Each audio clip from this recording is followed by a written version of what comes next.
Hello, Mr. Basil. How are we doing? Very well. How are you, Alex? Good, man. Good. What do we have this week then? So we have Phantom Thread, which is from Yeah. 2017, so quite an older movie that we're reviewing today. And quite incidentally, it's got a bit of a connection to the previous two films we've reviewed because it's Paul Thomas Anderson is the director, and he produced and directed. Licorice Pizza, which we reviewed recently, and then Which was also fantastic too. Yeah. which was also an absolute gem, And then one of the actresses in this film, Phantom Thread, is Vicky Krieps, which is the quite beautiful actress from Corsage. Yeah, the corset. Which we reviewed last time out. So yeah, this film also stars Daniel Day-Lewis, and Daniel Day-Lewis is he's kind of in the fashion world, the high-class fashion world.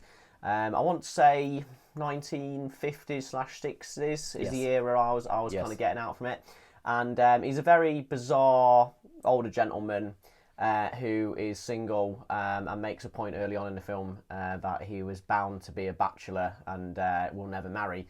And quite early on in the film, he meets Alma, who is a very nice, attractive young waitress, and they just kind of hit it off, don't they? Straight from the get-go.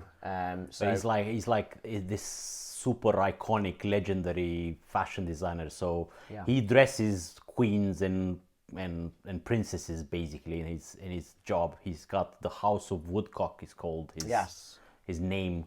But let's watch a quick clip actually, and then we'll come back to talk about it. So we'll roll the clip.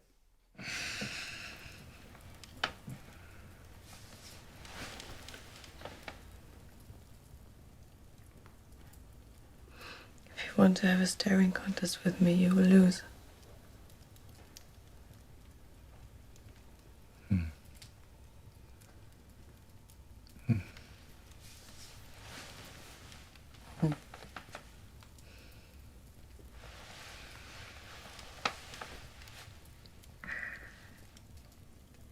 You're a very handsome man. You must be around many beautiful women.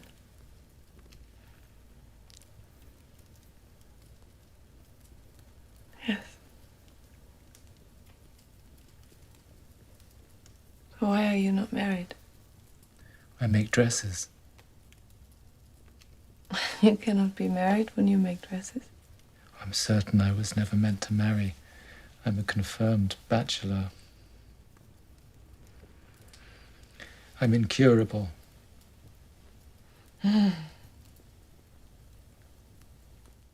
there we go. Right, brilliant. Okay, Indeed. so yeah, it follows the life of Reynolds Woodcock and his expeditions to make these beautiful dresses. And the whole film, it kind of is like there's a lot of mostly women making sure that Reynolds' life is how he wants it in terms of what he eats, what sounds he hears, how he presents himself and how his lifestyle needs to be.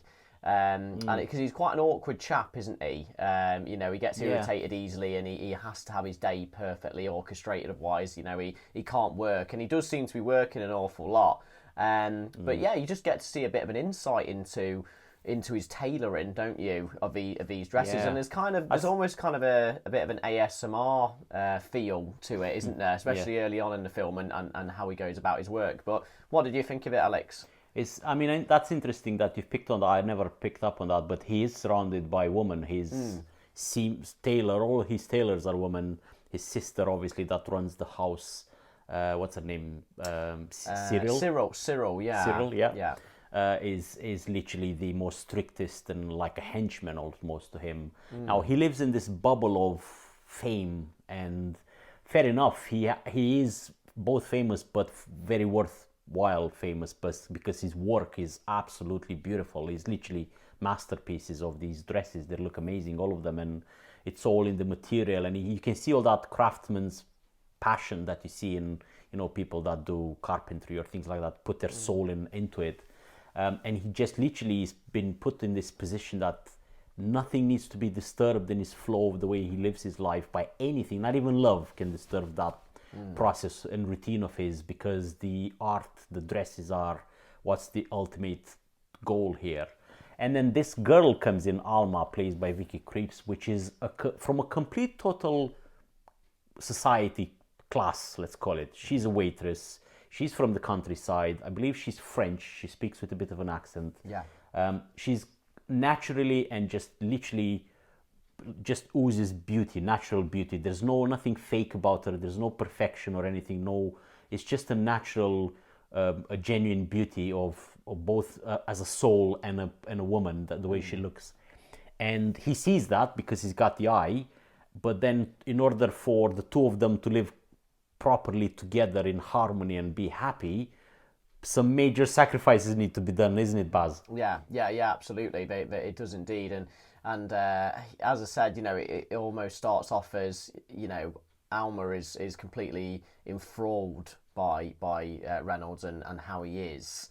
And his kind of sort of weird nature, but then that kind of goes from a lovable kind of lust to just annoyance, really, isn't it, more than anything else? And then she starts to try and implement her ways into the house, and the house itself is very orchestrated. It doesn't want to change. And Cyril's character in the film it's almost kind of like Reynolds' mum that's passed. Really, I felt it was like a freeway relationship between Reynolds, his henchman Cyril, and Alma herself. And Alma makes a point a few times in the film, but they're never really alone together, Reynolds and Alma, because of all these people surrounding Reynolds, and that makes it less intimate, doesn't it, the relationship? Absolutely.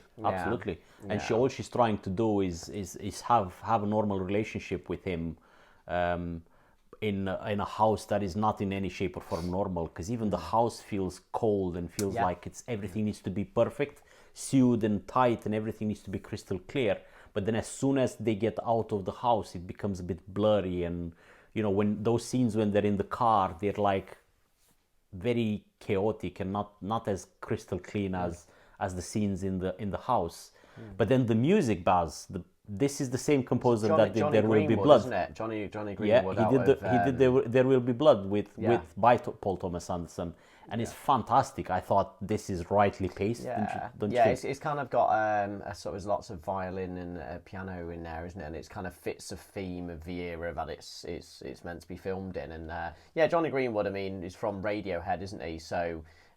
He's always going to give out a good soundtrack, and as you mentioned, There With Blood soundtrack is quite iconic, isn't it, for the film in? It makes that film. It's one of the things that makes that film, and it does it again in this film, doesn't it? It really does fit the mood to the film.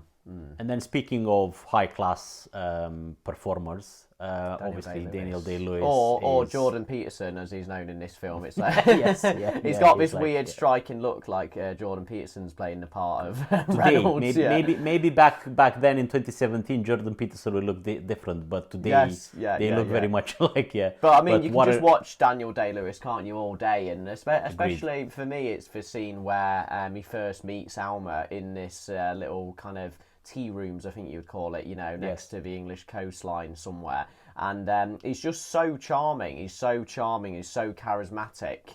But even when he's evil.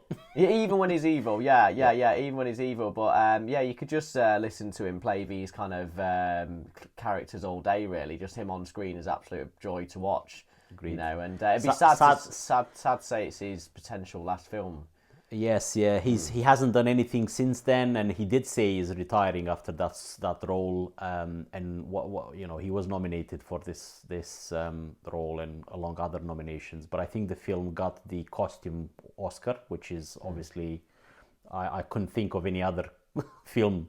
It just looks beautiful. Everybody's dressed impeccable in this film. It still holds off. It was my second viewing of Phantom Thread, because I've seen it back in 2017 and again now, and I can't believe we just forgot to recommend this one, because it's actually pretty good. It's pretty up there, to be honest, for my liking. PTA never fails at the moment. Absolutely. Seen a bad film by him, That's correct. Yeah. So Phantom Thread, I watched it on Prime again. I rented it. Same. Highly recommended. And until next week, Baz. Have a good one. All the best. See you later, Alex.